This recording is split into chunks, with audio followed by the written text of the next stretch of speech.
Bom, pessoal, durante a aula de hoje estudaremos mais um fenômeno ondulatório.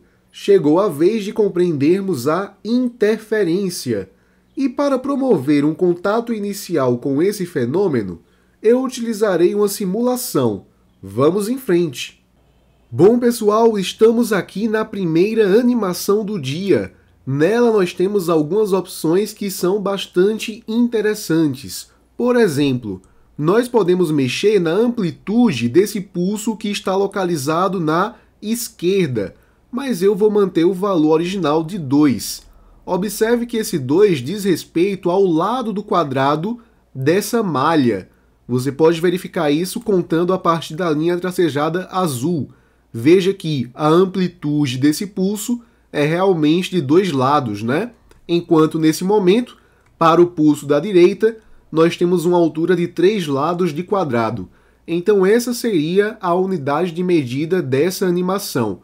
Aqui a gente tem o temporizador, para que a gente possa mexer um pouco na simulação em si, dando movimento aos nossos pulsos. E aqui embaixo a gente tem algumas outras opções. Por exemplo, podemos mexer aqui na largura do pulso, tanto da esquerda quanto da direita. Inicialmente trabalharei com pulsos que possuam a mesma largura, porque logo mais nós veremos outra simulação que trata de pulsos com formas geométricas diferentes, e daí a gente trará consequências bem bacanas. E aqui nós podemos mexer também na velocidade da animação. Caso a gente dê o play aqui, né, e a gente queira ver tudo em câmera lenta ou numa câmera mais acelerada. Agora que nós conhecemos o mecanismo da animação, vamos compreender o que é o fenômeno ondulatório chamado de interferência. Pessoal, inicialmente, nós temos que esses pulsos possuem a mesma fase, ou seja, os dois possuem pontos de máximo.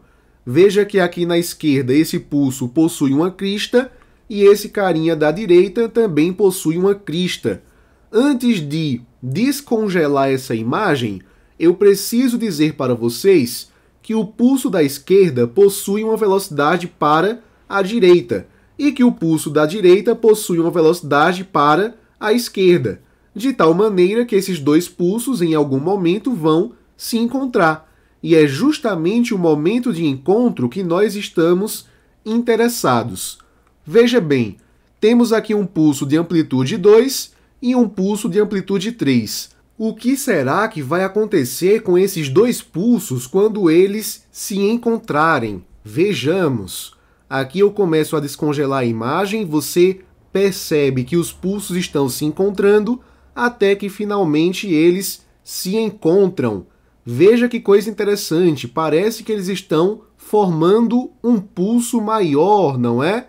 Veja bem aqui de forma mais acomodada. Acho que esse ponto aqui está interessante para a gente analisar o que está acontecendo. Galera, o pulso representado por laranja era o pulso que vinha da esquerda, justamente porque aqui nós temos uma amplitude referente a 2 lados de quadrado. Já esse pulso representado de azul é o pulso que vinha para a direita, porque temos aqui uma amplitude de 3 lados de quadrado. Perceba que esses dois pulsos juntos estão gerando um pulso ainda maior que possui uma amplitude de 1, 2, 3, 4, 5 lados de quadrado. Ou seja, a amplitude resultante é a soma das amplitudes parciais. Isso é muito bacana.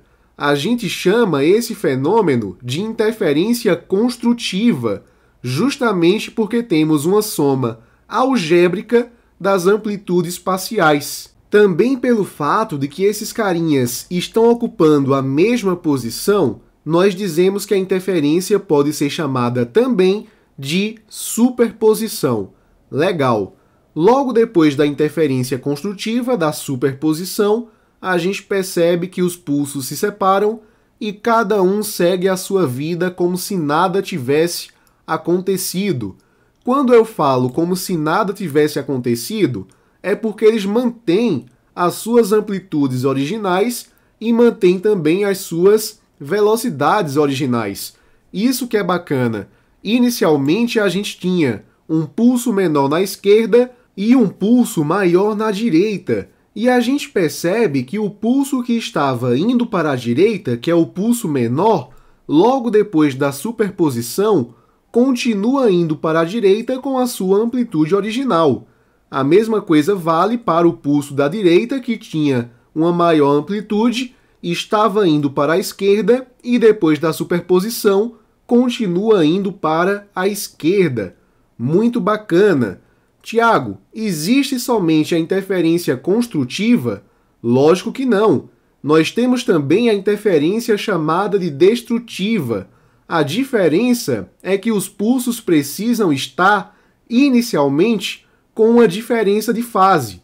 Por exemplo, vamos considerar que o pulso da esquerda esteja com uma amplitude de 3 lados de quadrado e que o pulso da direita esteja agora com uma amplitude de 2 lados de quadrado, só que dessa vez para baixo.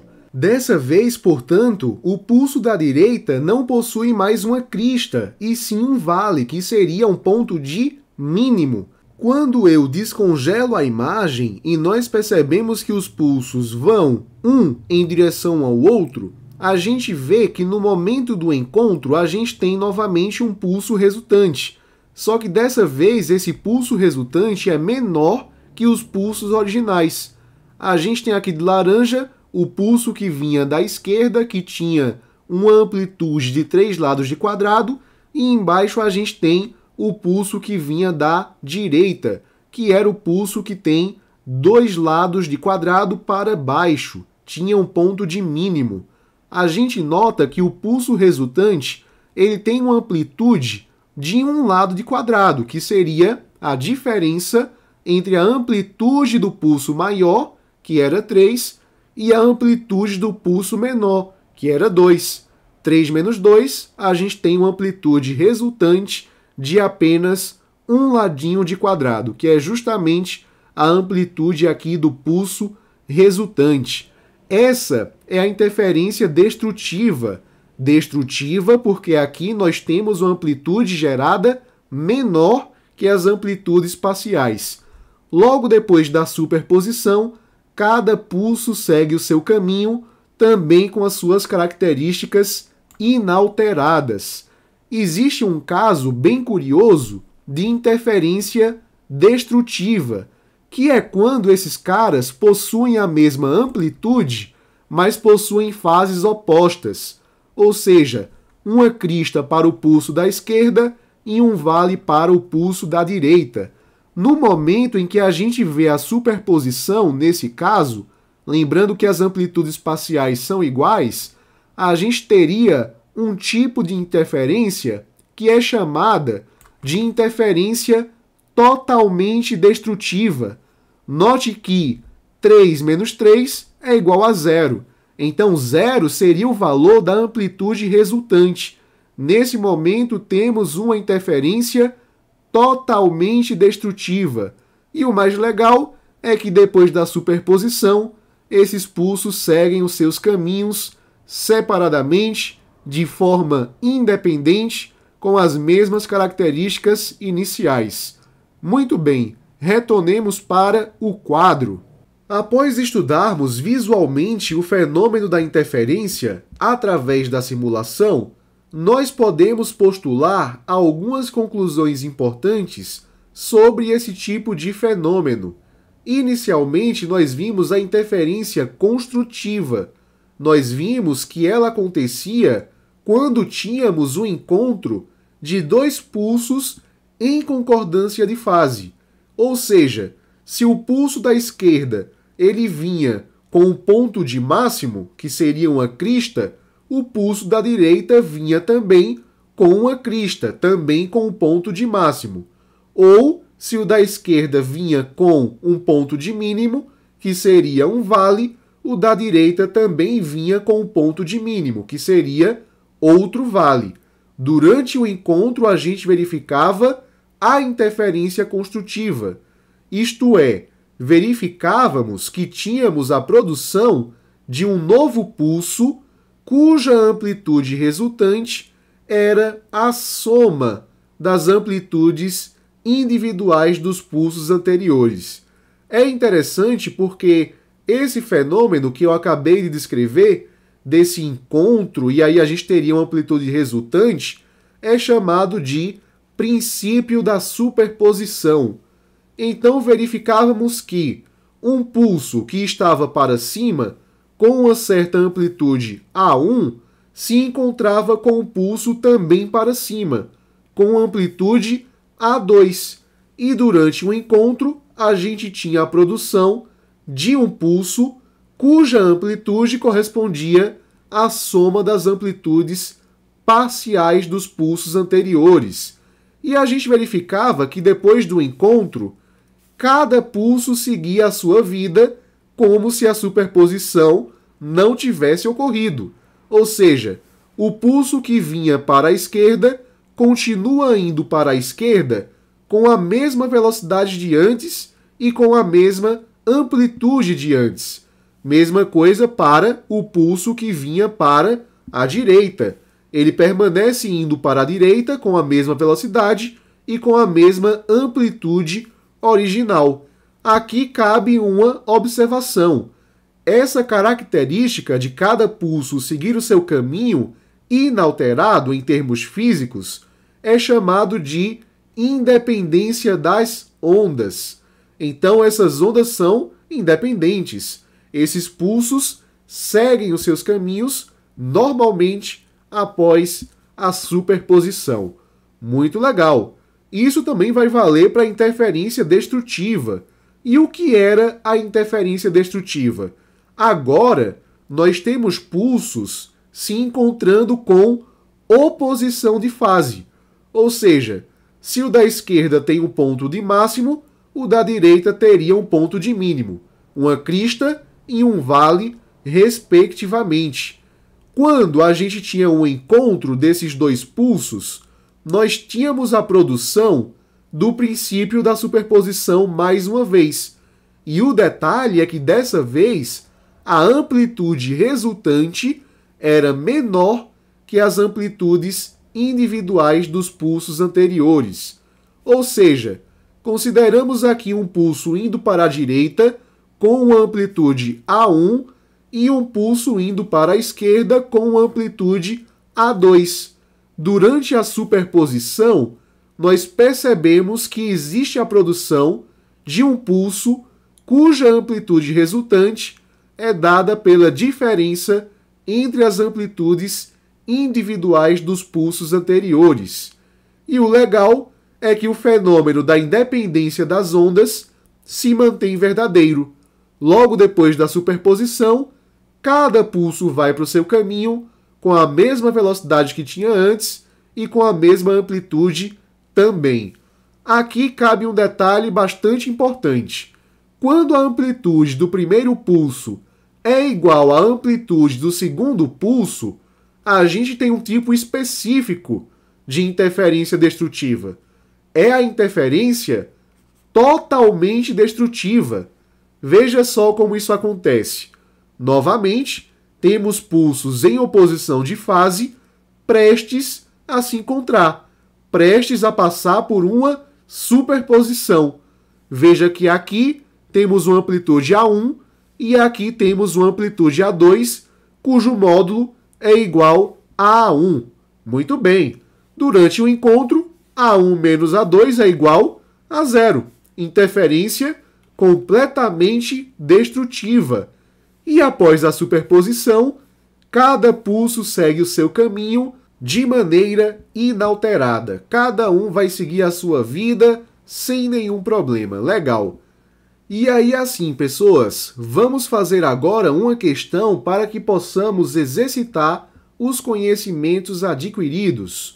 Dois pulsos A e B são produzidos em uma corda esticada, que tem uma extremidade fixada numa parede, conforme mostra a figura. Quando os dois pulsos se superpuserem, passarem pelo princípio da superposição, da interferência que nós estudamos há pouco, após o pulso A ter sofrido reflexão na parede, ocorrerá interferência. Veja que interessante, pessoas. Aqui nós temos um pulso A que está muito próximo da parede, que se comporta, logicamente, como uma extremidade fixa. Durante a nossa aula sobre reflexão e refração, nós vimos que, quando um pulso bate num anteparo fixo, ele sofre reflexão com inversão de fase. Ou seja, o pulso A ele veio para cá com uma crista, um ponto de máximo. Depois que ele entrar em contato com a parede vai fazer com que ele sofra inversão de fase. Então ele passaria agora para a esquerda com essa configuração daqui. Dessa vez com um vale, um ponto de mínimo. A fase foi invertida. Veja que esse pulso A ele vai se encontrar agora com o pulso B. E note que eles possuem fases opostas. Então a interferência só pode ser destrutiva. Eliminamos a letra A, eliminamos a letra B e somente elas mesmo. Veja agora, podemos ter a letra C, letra D ou letra E. A letra C fala que é destrutiva e em seguida os pulsos deixarão de existir devido à absorção de energia durante a interação.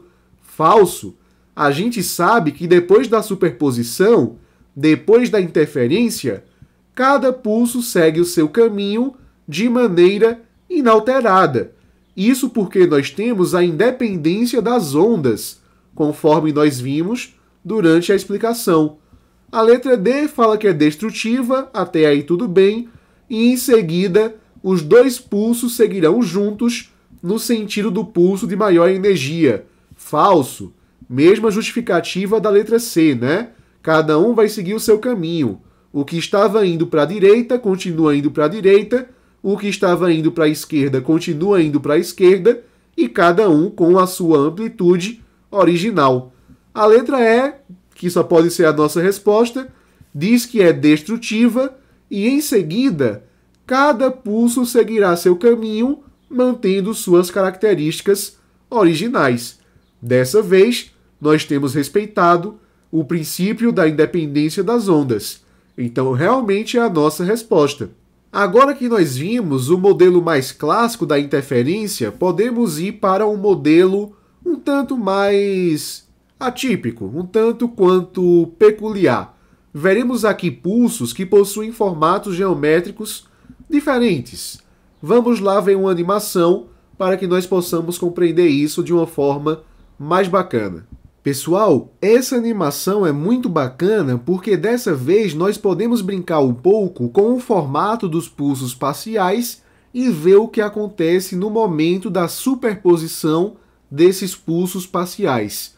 Veja que aqui nós continuamos a ter o poder de mexer aqui com o tempo, né? O tempo de viagem desses pulsos, que, de forma geral, assim como a animação anterior, estão sempre indo um de encontro ao outro.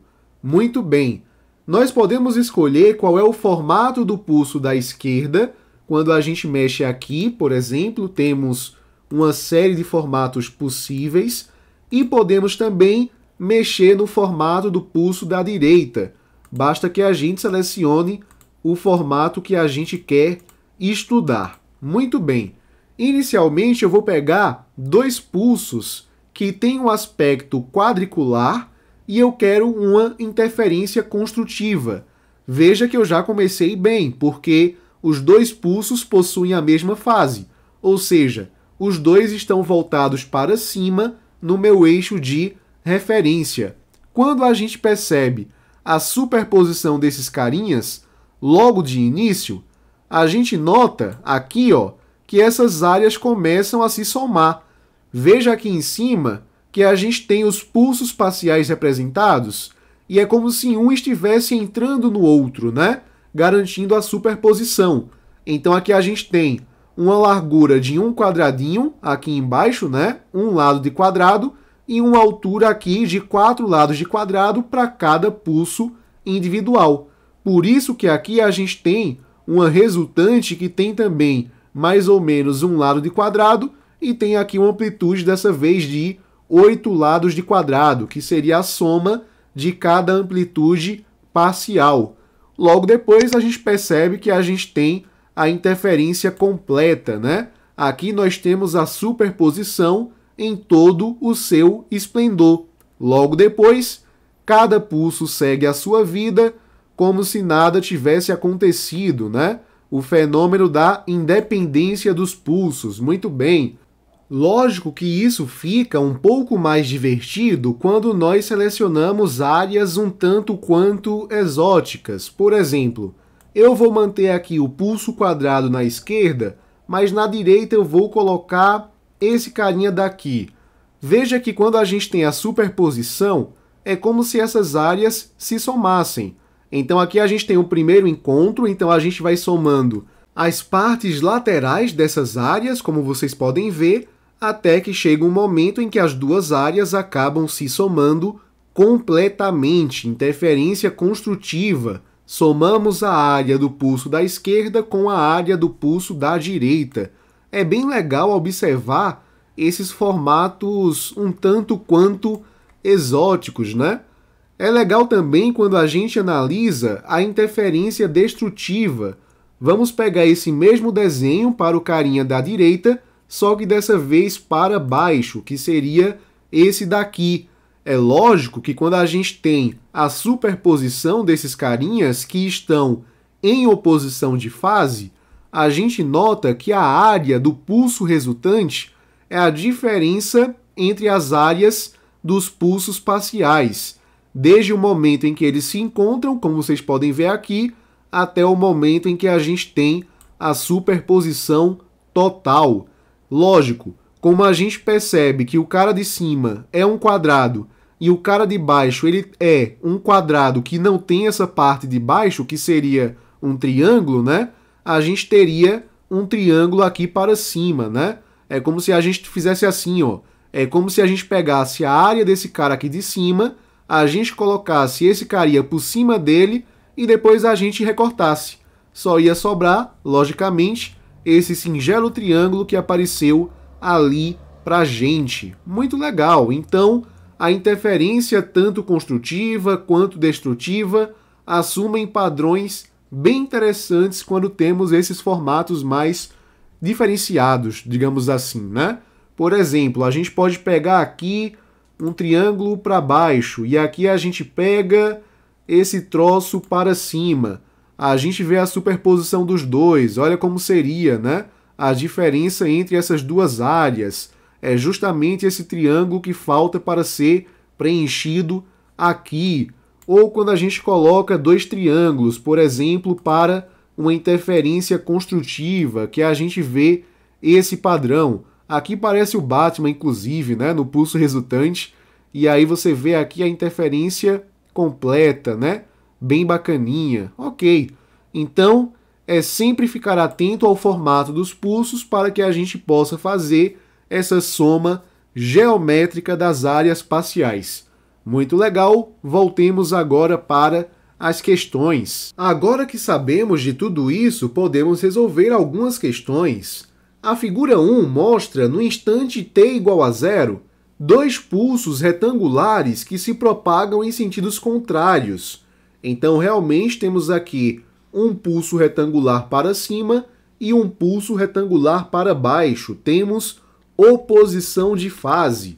Como sabemos que um está indo em direção ao outro, esperamos aqui uma interferência destrutiva.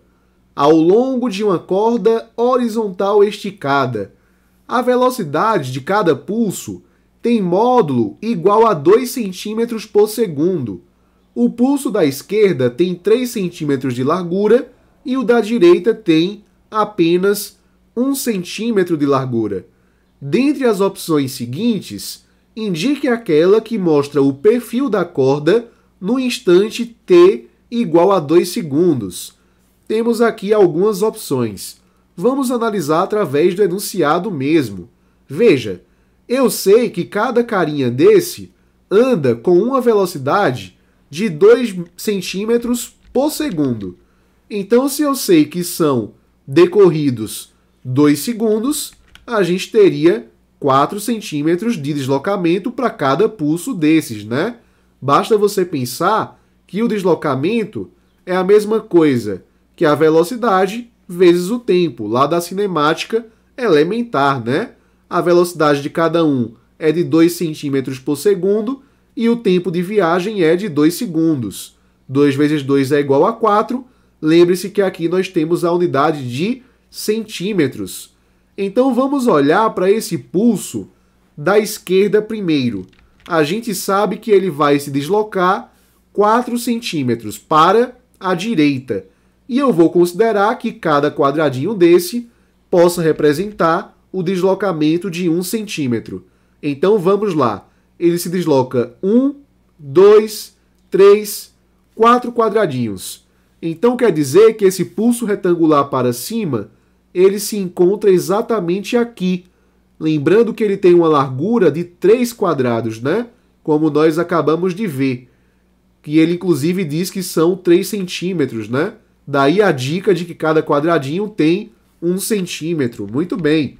Quando a gente olha para esse pulso aqui da direita, que está se deslocando agora 4 centímetros para a esquerda, porque tinha a mesma velocidade, a gente vê que ele anda 1, 2, 3, 4 quadradinhos. Então, nesse momento, ele se encontra aqui.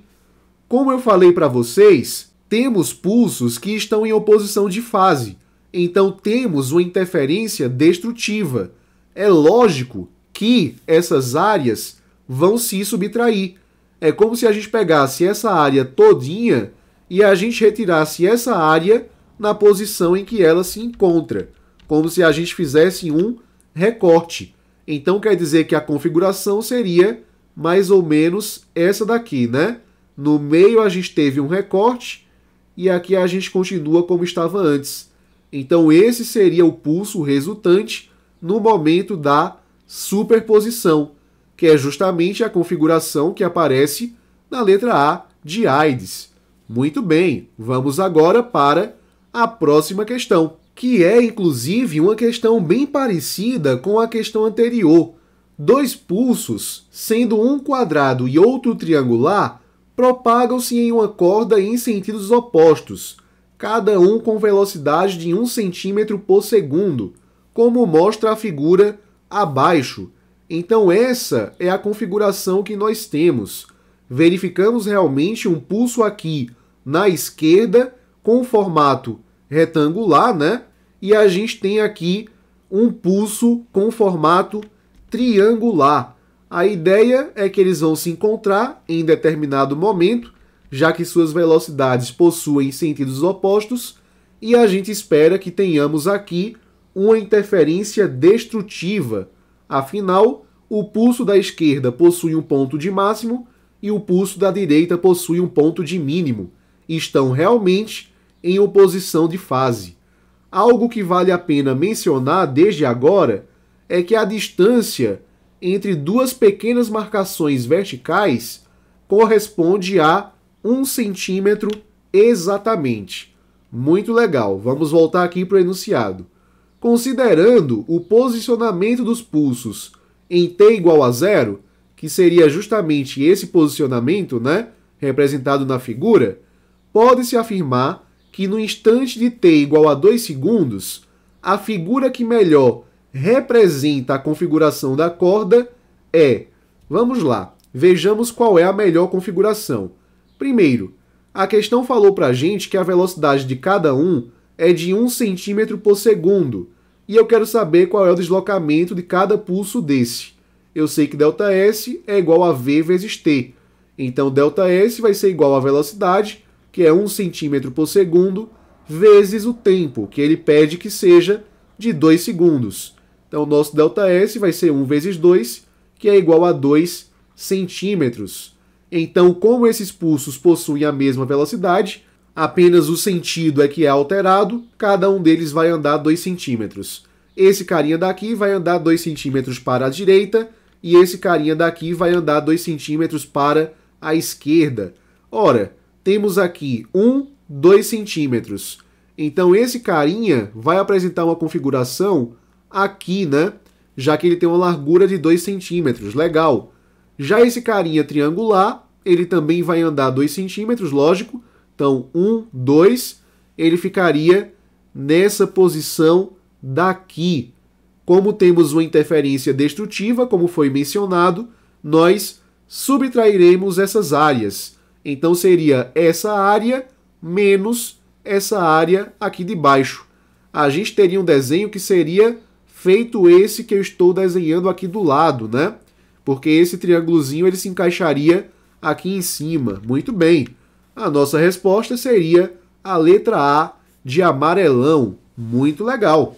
Galerinha, existe uma aplicação muito interessante do fenômeno da interferência, que são as ondas chamadas de estacionárias. Vamos ver aqui qual seria a definição de uma onda estacionária. Uma onda estacionária é obtida pela interferência entre duas ondas de mesma frequência e, logicamente, se é a mesma frequência, de mesmo comprimento de onda, que se movimentam na mesma direção, porém em sentidos contrários. A partir desses dados, eu mostrarei para vocês, também através de uma simulação, como é que nós obtemos uma onda estacionária. E logo depois eu farei algumas observações como sempre. Vamos em frente. Galerinha, essa simulação é fundamental para que possamos compreender o conceito por trás das ondas estacionárias. Veja que aqui podemos alterar a velocidade da onda que estamos trabalhando. Temos aqui uma velocidade inicial de 1 metro por segundo, mas podemos colocar uma velocidade maior ou uma velocidade menor, caso seja de nosso desejo. Eu trabalharei com a velocidade inicial de 1 metro por segundo mesmo. Nós podemos mexer também no comprimento de onda, dessa onda azul, podemos aumentá-lo e podemos diminuí-lo à nossa vontade. Eu colocarei um comprimento de onda de 2,5 metros mesmo, se é que eu vou conseguir retornar aqui para a configuração original, porque claramente eu não tenho uma boa coordenação motora, mas está lá. Temos um comprimento de onda de 2,5 metros. Veja que aqui nós temos uma amplitude inicial de 1 metro e podemos alterá-la também de acordo com a nossa vontade. Pessoal, eu vou gerar uma onda aqui por interferência que não vai ser estacionária, só para que você perceba a diferença entre uma e outra.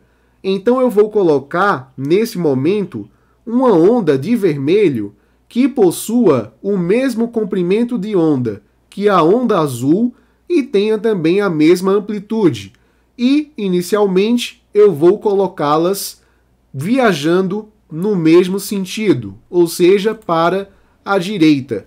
Aqui de rosa nós temos a onda resultante. Se eu der pausa na animação, você verifica, pessoal, que a cada instante a gente tem crista com crista, vale com vale, novamente crista com crista. Então as interferências aqui são dadas como construtivas, parcialmente a esses pontos, né? Esses pontos vão concordando em si em termos de fase. E temos ali uma onda que segue para a direita, essa onda resultante rosa. Qual é o detalhe agora? Eu escolherei não mais uma onda que viaje para o mesmo sentido. Eu terei o cuidado de colocar agora uma onda que vá para o sentido oposto. E é justamente aí que a mágica acontece. Veja o que acontece, pessoinhas, quando eu libero essa animação. Um resultado bastante curioso, né? Parece que a onda está meio estacionária. Justamente esse é o nome dela. É uma onda estacionária. Parece que ela não se locomove horizontalmente, né? Esse padrão gerado é o padrão de uma típica onda estacionária. E como é que a gente pode explicá-la? Veja, deixa eu dar pausa no momento em que a gente tem a amplitude máxima. Mais ou menos aí. Colocar aqui passo a passo. Ok. Estou satisfeito com essa posição. Galera, veja que quando a gente pega um ponto de máximo, essas ondas parciais estavam ocupando uma posição de tal forma que a crista coincidia com a crista, o vale coincidia com o vale. E o que é legal é que nós temos pontos aqui que são pontos que não oscilam, que são os pontos que nós chamamos de nós. É quando a gente dá play e a gente percebe, por exemplo, esse ponto, que eu estou aqui com o mouse posicionado, ele não oscila, a amplitude de oscilação é zero. A gente diz que a energia é mínima nesse local. A gente chama esse ponto de nó. Mesma coisa esse carinha daqui. Temos outro nó. Aqui temos outro nó. Aqui temos outro nó. Aqui temos outro. Aqui temos outro. E aqui temos outro. Outra coisa legal é que a gente tem pontos de vibração máxima. Esses pontinhos nós chamamos de ventres. Eles dizem respeito a um ventre, na verdade. O ventre seria a região de máxima oscilação.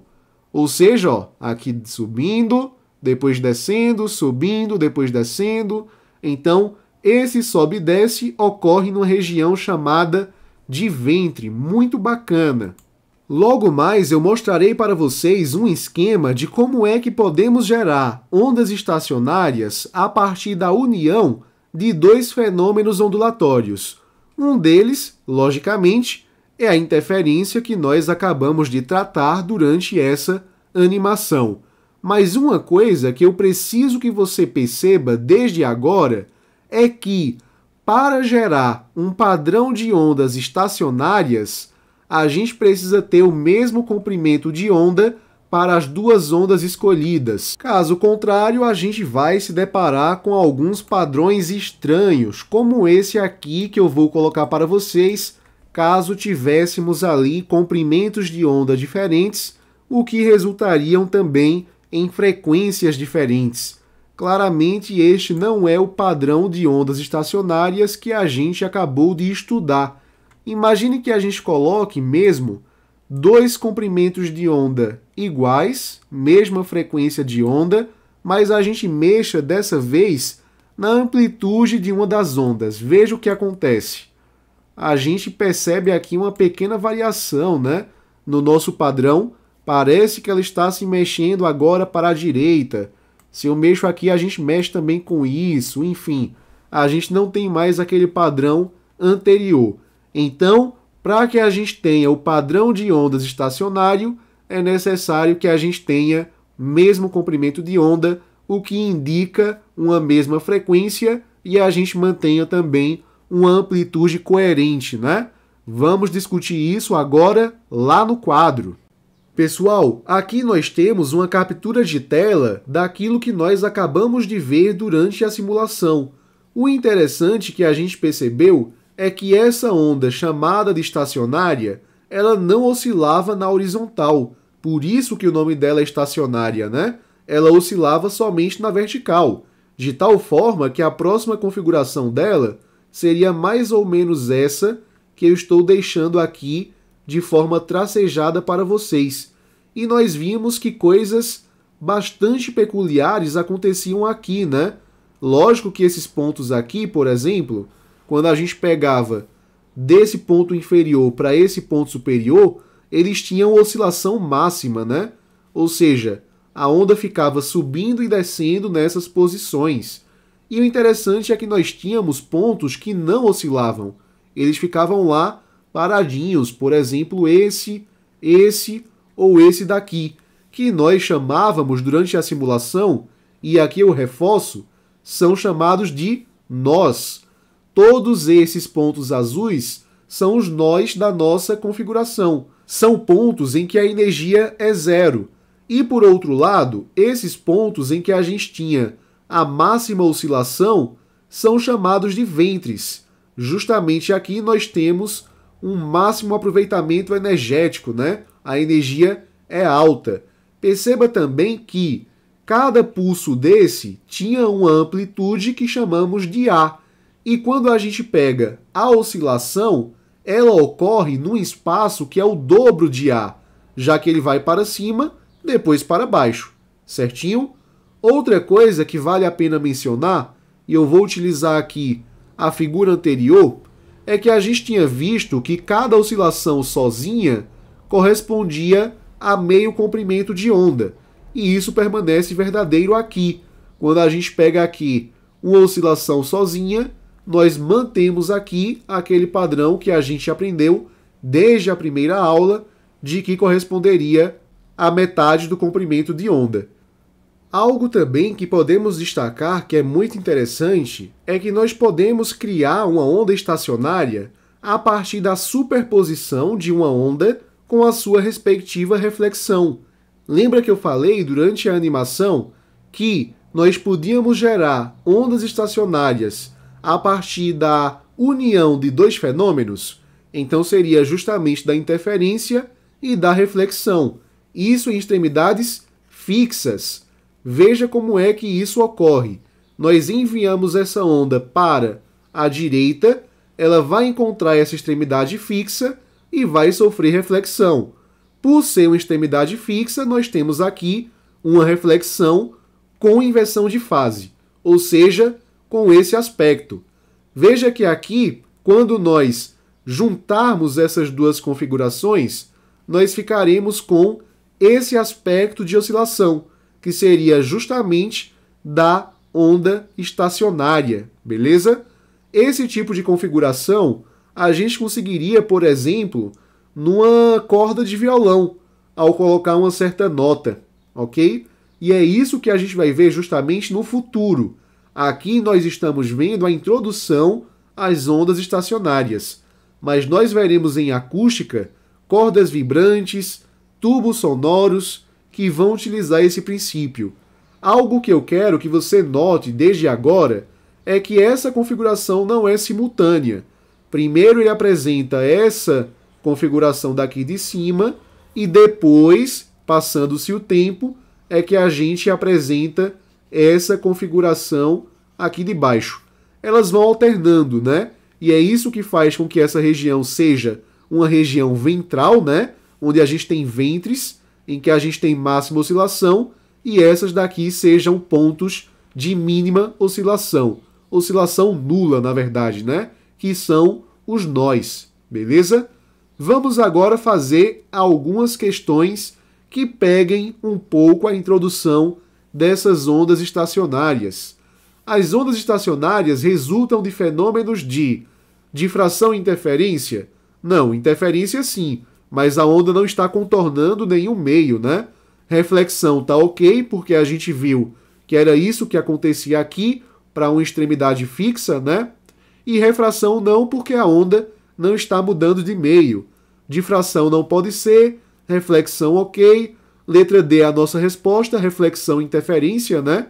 Foi o que a gente tinha visto agora, nessa configuração aqui de trás. E na letra E, dispersão e reflexão. Não vimos a dispersão ainda, veremos em óptica, mas não é o que ocorre nesse momento, tá legal? A outra questão diz o seguinte: na onda estacionária da figura a seguir, o comprimento de onda vale. Essa questão é bem legal, porque aqui nós temos um comprimento total de 7,5 metros. E a gente sabe, pessoinhas, que cada oscilação dessa, que corresponderia a um pulso, vale exatamente lambda sobre 2. É o que a gente pode colocar aqui, ó. Lambda sobre 2. Esse cara também seria lambda sobre 2. E esse carinha aqui da direita, adivinhe só, também seria lambda sobre 2. Então, no total, a gente teria 3 vezes lambda sobre 2, não é isso? E esses 3 vezes lambda sobre 2 equivalem a 7,5 metros. Então, quer dizer que 3 lambda sobre 2 são iguais a 7,5. A gente joga esse 2 para cá, a gente ficaria aqui 3 lambda é igual a 15, né? Então, lambda seria igual a 15 por 3. Então, nosso lambda é igual a 5 metros, que é a resposta que consta na letra A de amarelão. Aqui nós veremos um caso bem interessante que é chamado ou de defasagem ou de diferença de marcha. Você verá daqui a pouco por que é que nós damos esse nome. Em todos os casos, nós trataremos de fontes coerentes, que são fontes que emitem ondas de mesma frequência e que mantêm uma diferença de fase constante. Ou seja, ora crista, ora vale, ora crista, ora vale. Isso aí é mantido de maneira natural, né? Beleza. Pessoal, vamos imaginar o seguinte: duas fontes pontuais na superfície de um lago, como se fosse uma pedrinha que a gente jogue, ou mesmo uma goteira, uma gota d'água caindo, né? Gerando ondas bidimensionais, que nós vimos desde a primeira aula. Então nós teríamos o seguinte padrão, né? A gente pode interpretar, por exemplo, que essas linhas tracejadas são vales e que essas linhas totalmente preenchidas são cristas, né? De tal maneira que a gente fique sempre com vale, crista, e assim sucessivamente. Lembre-se também que a distância entre duas cristas sucessivas é o comprimento de onda, ou a distância entre dois vales sucessivos, dá no mesmo, né? E a gente sabe que a diferença entre uma crista e um vale corresponde a meio comprimento de onda, né? Mantenha na sua mente essas informações daqui. O que eu vou fazer é fazer oscilar uma outra fonte um pouquinho distanciada dessa. Afinal, eu falei que nós precisamos de duas fontes, e aqui nós temos somente uma. Então nós temos a nossa segunda fonte aqui, tudo bem? Note que o primeiro padrão dessa segunda fonte também foi gerar uma linha tracejada, assim como a primeira fonte. Então quer dizer que elas iniciaram as suas oscilações com um pulso mínimo, né? Um vale, beleza? Qual é a ideia, pessoal? Note que nós temos, em alguns momentos, o encontro das linhas da fonte 2 com as linhas da fonte 1. Por exemplo, aqui nós temos uma tracejada da fonte 2 com uma tracejada da fonte 1. Veja que ali seria vale com vale. Quer dizer que nós temos uma interferência construtiva, um ventre, na verdade, né? Quando a gente olha para esse ponto daqui, a gente tem uma linha preenchida com outra linha preenchida, uma crista com outra crista. Novamente, interferência construtiva. Mas existem pontos, como, por exemplo, esse daqui, em que a gente tem o encontro de uma linha tracejada com uma linha preenchida. Seria o encontro de uma crista com um vale, oposição de fase. Então teríamos ali interferências destrutivas, beleza? Como eles têm ali a mesma amplitude de oscilação, mesma frequência, mesmo comprimento, a interferência naquele local seria totalmente destrutiva. Legal. Quando a gente começa a mapear esses pontos no geral, a gente percebe aqui que esses pontos de vermelho são os pontos de interferência construtiva, né? Tracejada com tracejada, por exemplo, aqui, ó, preenchida com preenchida, por exemplo, aqui, beleza? Outro exemplo aqui também.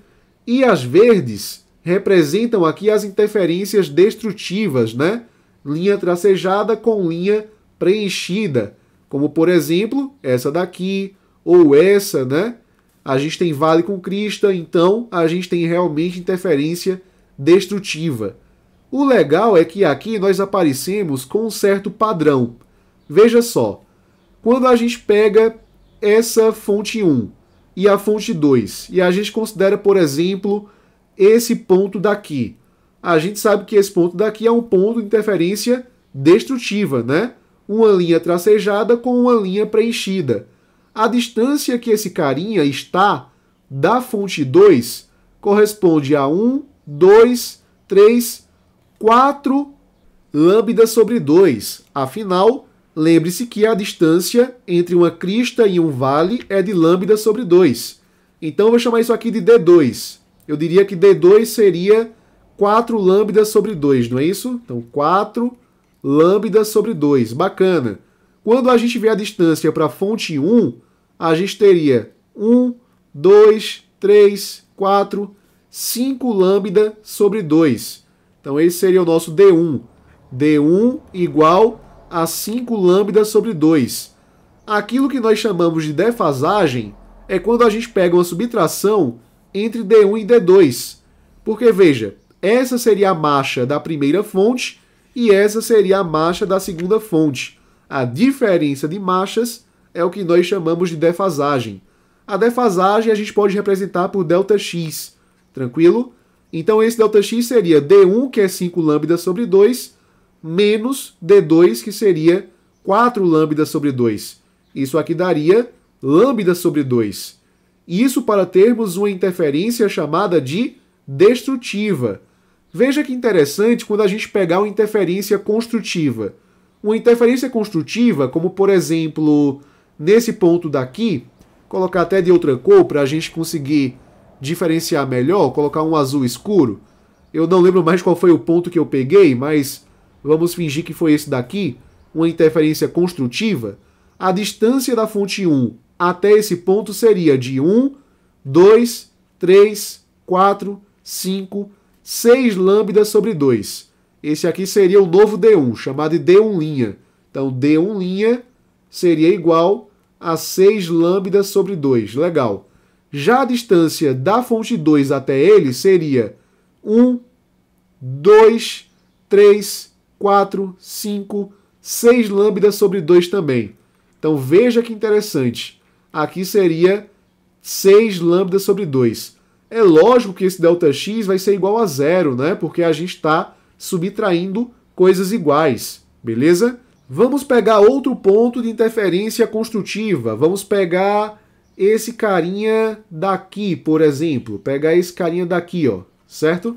Colocar de outra cor novamente. Colocar aqui de um cinza, para que a gente possa melhorar essa análise. Então a gente pegaria a distância da fonte 1. Seria 1, 2, 3, 4, 5, 6 lambda sobre 2. Já a distância D2 seria, a gente pegaria 1, 2, 3, 4, 5, 6, 7, 8 lambda sobre 2. 8 lambda sobre 2 menos 6 lambda sobre 2, a gente teria um ΔX de 2 lambda sobre 2. Parece que aqui a gente tem resultados pares para as interferências construtivas e aqui múltiplos de resultados ímpares do comprimento de onda para a interferência destrutiva. Interessante, né? Bora testar mais uma vez, ó. Pegar aqui outra interferência destrutiva. Pegar esse ponto... Deixa eu ver aqui uma cor que eu não tenho usado ainda. Esse ponto daqui, ó, uma interferência destrutiva. Esse carinha daqui. A distância para F1 seria de 1, 2, 3, 4, 5, 6, 7, 8, 9 lambda sobre 2. Para F2 seria 1, 2, 3, 4, 5, 6. Ora, 9 lambda sobre 2 menos 6 lambda sobre 2 é um ΔX de 3 lambda sobre 2. Interferência destrutiva, aparecemos mais uma vez com múltiplos ímpares, né? Enquanto a construtiva, a gente tem múltiplos pares. Vamos ver se isso é verdade e também o porquê. Eu criarei um modelo que ficará mais fácil para a gente enxergar isso. E uma coisa interessante da gente perceber é que a gente tem alguns padrões aqui. Veja bem, nessa linha primeira da esquerda aqui, a gente tem somente pontos vermelhos, que eram pontos de interferência construtiva. A gente chama essa linha de linha ventral. Isso porque qualquer ponto que você pegue ao longo dessa linha ventral será um ponto de interferência construtiva, mais ou menos como a gente tinha visto ali para as ondas estacionárias, né? Logo depois, a gente tem uma linha que é chamada de linha nodal, porque a gente tem somente interferências destrutivas nessas linhas. Por isso que são chamadas de nodais, né? Para fazer referência aos nós, pontos de interferência destrutiva, oscilação mínima, né? E aí você vê que vai variando. Ora ventral, ora nodal, ora ventral, ora nodal. Isso aqui também deixa clara a diferença de fase de lambda sobre 2, né? Quando a gente pega aqui a distância desse ponto para esse, por exemplo, a distância entre eles é de lambda sobre 2. Então, a distância de lambda sobre 2 faz com que a gente varie de uma linha ventral, em que a gente tem interferências construtivas, para uma linha nodal, em que a gente tem interferências destrutivas. Beleza? Vamos fazer aqui uma questão que trata justamente disso. Analise a figura de interferência apresentada a seguir e analise a afirmativa verdadeira.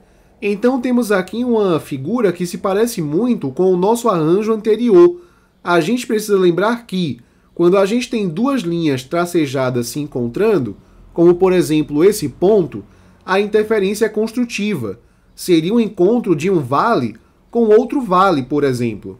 Quando a gente tem um encontro de duas linhas preenchidas, como por exemplo o ponto A, nós temos também interferência construtiva, duas cristas se encontrando. Quando a gente tem o encontro de uma linha tracejada com uma linha preenchida, é que a gente tem interferência destrutiva. Seria o caso de um vale e uma crista se encontrando. Vamos em frente. A letra A diz o seguinte: A e C são pontos de interferência construtiva.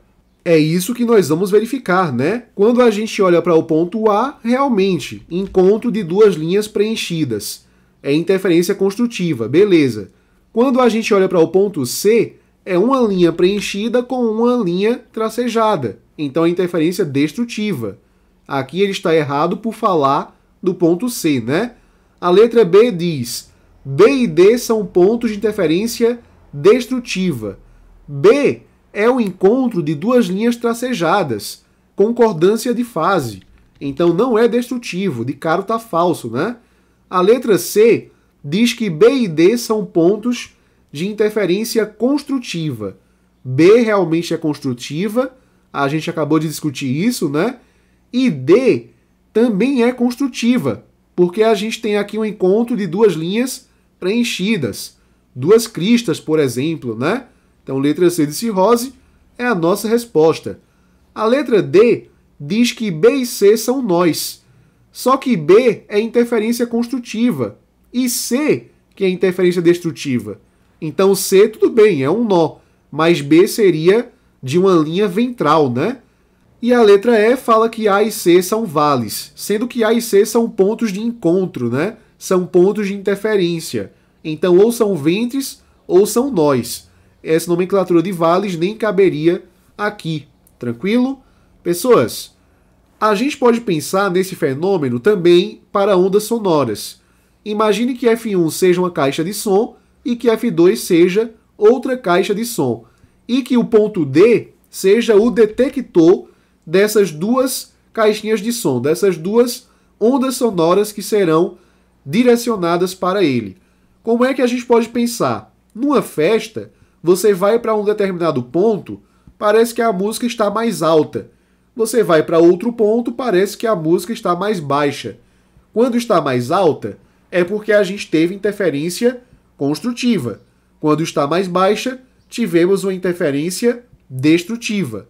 Veja que a caixa F1 está distanciada de uma distância x1 e F2 está com uma distância x2, ok?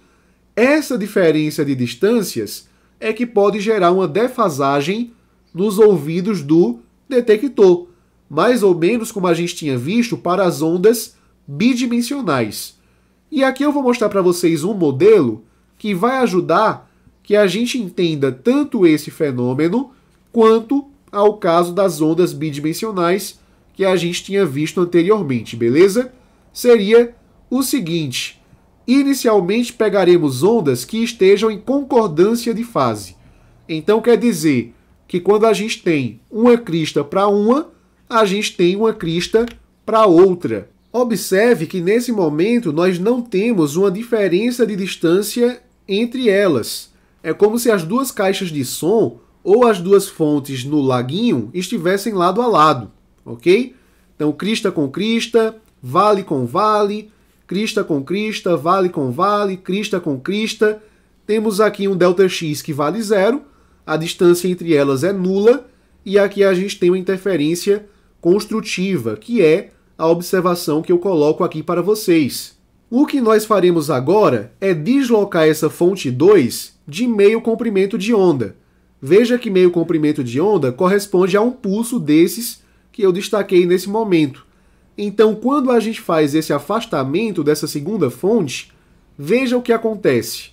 A gente ficaria com vale com crista, crista com vale, vale com crista, crista com vale. Temos aqui oposição de fase para a nossa interferência. Quer dizer que, nesse momento, temos interferências destrutivas. Isso quando a defasagem, que é o ΔX, vale lambda sobre 2. É a distância entre as duas fontes, né? Então quer dizer que quando ΔX for igual a lambda sobre 2, nós temos uma interferência destrutiva. Vamos afastar mais uma vez em lambda sobre 2. Aí a gente percebe mais uma vez que temos crista com crista, vale com vale, crista com crista. A concordância de fase está ótima. Então temos mais uma vez interferência construtiva. Lembra que no laguinho a gente viu que lambda sobre 2 é a distância que separa uma interferência construtiva de uma interferência destrutiva? É isso que nós estamos verificando aqui também, né? Sempre que a gente afasta lambda sobre 2, a gente tem um novo padrão de interferência. Vamos em frente, vamos afastar lambda sobre 2 novamente. Lambda sobre 2 afastados, temos aqui vale com crista, temos crista com vale, oposição de fase, temos aqui um ΔX que corresponde a 3 lambda sobre 2 e temos aqui uma interferência destrutiva. Quando a gente afasta mais uma vez em lambda sobre 2, prometo a você que está acabando, a gente tem aqui crista com crista, interferência construtiva. E nesse caso a gente tem exatamente 1, 2, 3, 4 vezes lambda sobre 2. A interferência construtiva aparece mais uma vez. Conclusões. Quando as fontes estão inicialmente em concordância de fase, quando ΔX é igual a 0, interferência construtiva. Diferença de lambda sobre 2, destrutiva. Colocamos mais um lambda sobre 2, construtiva. E assim vamos alternando. Ou seja, se a gente fosse criar uma expressão para esse fenômeno, a gente teria essa expressão daqui. A defasagem, ela seria n vezes lambda sobre 2. Por que n? Porque é o número do padrão de interferência. E por que lambda sobre 2? Porque de um padrão para o outro, a gente varia exatamente lambda sobre 2. Então veja bem, quando a gente tem interferência construtiva, era quando esse n valia o quê? Volta aqui para esses casinhos daqui, Quando n era igual a 0, ou seja, 0 vezes lambda sobre 2, a gente tinha construtiva. A próxima construtiva acontecia quando n era igual a 2. E a próxima acontecia quando n era igual a 4. Então, para a interferência construtiva, a gente teria que n vai ser igual a 0, 2, 4, 6, 8 e assim sucessivamente. Os pares, né? Já a interferência destrutiva, se a gente voltar aqui, ela acontecia quando o nosso n era, primeiro, igual a 1 e depois acontecia quando era igual a 3. Lembra daqueles padrões que eu mostrei nas ondas bidimensionais, que parecia que os ímpares sempre resultavam em interferência destrutiva? Aqui a gente confirma isso, né? Então, n destrutivo vai ser 1, 3, 5, 7, 9, somente os ímpares, né? E isso para a concordância de fase. A oposição de fase é algo que a gente vai ver daqui a pouquinho, tá? Veja, como é que eu vou saber se a gente vai escolher n igual a 0, 2, 4 ou 6, já que é tudo construtivo? A questão vai te dizer, eu quero o primeiro padrão da interferência construtiva, aí seria n igual a 0. Eu quero o terceiro padrão para a interferência construtiva, n igual a 4. Ah, mas eu quero agora o quarto padrão para a interferência destrutiva. aí seria n igual a 7.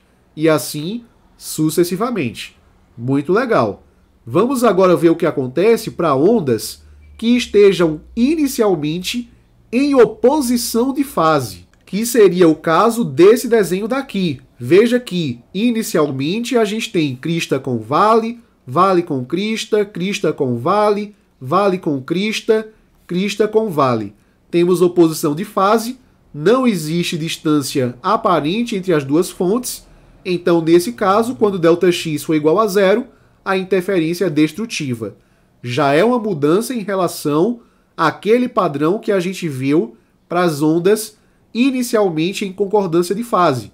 Porque inicialmente em concordância de fase, o ΔX igual a zero representava uma interferência construtiva e não destrutiva. E aqui a gente vai fazer o modelo análogo, né?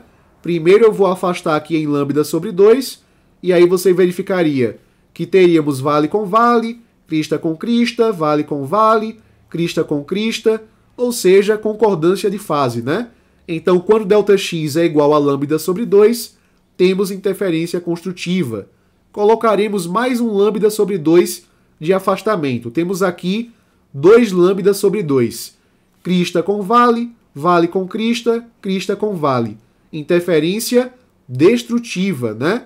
ΔX é igual a 2 lambda sobre 2. Aparecemos mais uma vez com a interferência destrutiva. Afaste novamente em lambda sobre 2. Vale com vale, crista com crista. Então aqui nós temos interferência construtiva, concordância de fase. Nesse caso, 1, 2, 3 lambda sobre 2. Legal. Afastaremos mais uma vez. A gente tem aqui 1, 2, 3, 4 lambda sobre 2. E aqui temos crista com vale, interferência destrutiva, que seria aqui o último padrão analisado. Anotando aqui as nossas conclusões, a gente vê que as destrutivas começam aqui de 0 lambda sobre 2, depois passam para os pares, né? 2, 4, 6 e assim sucessivamente. E as construtivas acontecem para os ímpares, né? Inicialmente aqui em 1 vezes lambda sobre 2, depois para 3 lambda sobre 2 e assim sucessivamente. A fórmula é a mesma. A única diferença que a gente teria é que o n para a interferência construtiva, dessa vez, vai assumir os valores ímpares, enquanto para a interferência destrutiva, a gente teria 0, 2, 4 e os pares sucessivos, né? Muito cuidado com o enunciado da questão, porque se for em concordância de fase, a gente teria que o n aqui em cima, para as construtivas, seria 0, 2, 4, 8. Seria o inverso, né? Já para a interferência destrutiva, seria os ímpares. A gente teria uma inversão. Aqui não, aqui são os pares. Então, muito cuidado, porque é somente o significado do n que muda para a concordância e para a oposição de fase.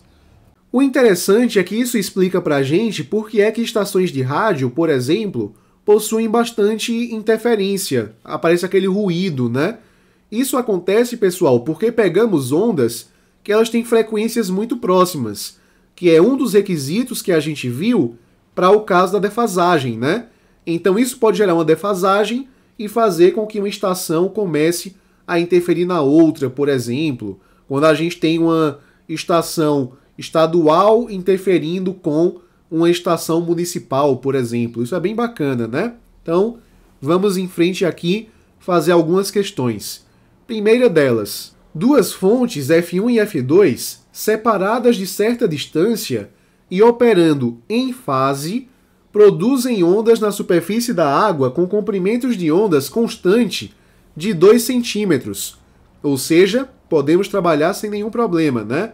A gente tem aqui que elas têm o mesmo comprimento de onda, têm a mesma frequência. Podemos aplicar o que conhecemos sobre a defasagem. Um ponto P na superfície da água dista 9 centímetros de F1 e 12 centímetros de F2. Letra A. Quantos comprimentos de onda existem entre P e F1 e P e F2? Bem simples fazer essa questão, é uma questão bem mais matemática, né? A distância que a gente pegaria aqui entre P e F1 é de 9 centímetros. Para saber quantos comprimentos de onda cabem ali, é só a gente dividir isso aqui por 2, certinho? Já que cada comprimento de onda tem 2 centímetros. Se a gente pegar aqui 9 por 2, a gente teria 4 lambdas e meio, né? 4 comprimentos e meio de onda. Já para a distância entre P e F2, a gente vê que a distância entre elas é de 12 centímetros. Então, 12 centímetros, a gente divide por um único comprimento de onda, que é lambda, a gente teria aqui 6 comprimentos de onda. Bem legal. Na letra B ele diz, no ponto P, a superposição das ondas produzidas por F1 e F2 resulta numa interferência construtiva ou destrutiva? Justifique sua resposta. A fórmula que a gente tem é essa. Δx é igual a N lambda sobre 2. Quem vai ser esse Δx? Vai ser a diferença entre a massa de 2 e a massa de 1. A massa de 2 seria 6 lambda e a massa de 1 seria 4 lambdas e meio. Então, 6 lambda menos 4,5 lambda tem que ser igual a N vezes lambda sobre 2. 6 lambda menos 4,5 lambda é 1,5 lambda. Isso vai ser igual a N vezes lambda sobre 2. Veja que interessante, podemos cortar lambda de um lado com lambda do outro. A gente pegaria esse 2 e jogaria para cá. Esse N vai ser 2 vezes 1,5, que é igual a 3. O interessante é que a questão falou que essas ondas começam aqui em fase. Então quer dizer que nós temos que N igual a 0, 2, 4, 6 e assim sucessivamente serão padrões de interferência construtivos. Quando a gente olha para N igual a 1, 3, 5 e assim vai, a gente tem padrões destrutivos. Então, como o nosso N é igual a 3, nós temos que essa interferência será destrutiva. Isso porque as ondas estão em fase, em concordância de fase. Beleza? Vamos agora para mais uma questão. Um observador situado no ponto O recebe ondas sonoras emitidas por duas fontes situadas nos pontos A e B, idênticas, que emitem em oposição de fase. Legal. Então agora não começamos com concordância de fase. Iniciamos em oposição. Quer dizer que para ser construtivo, o N seria igual ao inverso, né? Em vez de pegar os pares, a gente pegaria agora os ímpares. Foi o que a gente viu na teoria. E para ser destrutivo, o N seria 0, 2, 4, 6 e assim vai. A gente inverte os padrões, né? Em relação à nossa questão anterior. Aqui a gente tem a figura, o carinha está no ponto O, que seria esse carinha daqui, beleza? E a gente tem as fontes A e B. A está aqui e B está aqui, beleza? A velocidade de propagação do som emitido pelas fontes é de 340 metros por segundo e a frequência é de 170 Hz, ou seja, é a mesma. Podemos aplicar os conhecimentos que temos sobre defasagem, né? É como eu falei, duas estações de rádio emitindo ondas eletromagnéticas. Por que é que uma consegue afetar a outra? Porque as frequências são muito próximas. Quando as frequências são muito próximas, a gente pode gerar o fenômeno da defasagem. E aí a estação ficaria cheia de ruído, né? Parece o chamado, enfim. No ponto O, a gente tem interferência destrutiva ou construtiva. É isso que a gente vai ver agora. Veja bem, pessoas. A gente sabe que a fórmula seria Δx igual a N vezes lambda sobre 2, certinho? O Δx é bem tranquilo de achar, porque seria 25, que é a massa dessa onda, menos 20, que é a massa da segunda fonte, né? Então ficaria 25 menos 20 é igual a N vezes lambda sobre 2. Para saber se é construtiva ou destrutiva, eu preciso saber quem é esse N. Mas para saber quem é o N, eu preciso saber quem é o lambda. E a questão me deu a velocidade e a frequência. Eu posso aplicar a equação fundamental da ondulatória. Velocidade é igual ao comprimento da onda, que é o lambda, vezes a frequência, que é o f. A velocidade é de 340 metros por segundo, A gente tem ali o lambda, que é o que a gente quer saber, e a frequência é de 170 Hz, né? Então repete o lambda e aqui coloca 170. Então lambda seria 340 por 170, seria a mesma coisa que 2 metros. Agora é só substituir aqui. Então veja bem, a gente teria 25 menos 20, isso é 5, n a gente repete, lambda é 2, ficaria 2 sobre 2. Corta, corta, a gente teria que n é igual a 5. De acordo com a nossa análise, n igual a 5 indica para a gente uma interferência construtiva. Isso porque elas começaram em oposição de fase. Beleza? Então só pode ser construtiva, não pode ser A e não pode ser letra E. A letra B diz que é construtiva e a frequência da onda sonora resultante será de 170 Hz. Verdadeiro, porque esse fenômeno da interferência não vai afetar a frequência da nossa onda, né? As outras dizem construtiva também, mas elas mudam a frequência da onda, o que não vai acontecer de maneira alguma. Bom, pessoal, na próxima aula nós continuaremos trabalhando com a interferência, mas para um caso diferenciado da interferência, que seria o experimento de Young. Muito obrigado, qualquer dúvida deixe nos comentários, deixa também um gostei, compartilha esse vídeo, se inscreve no canal e até a próxima.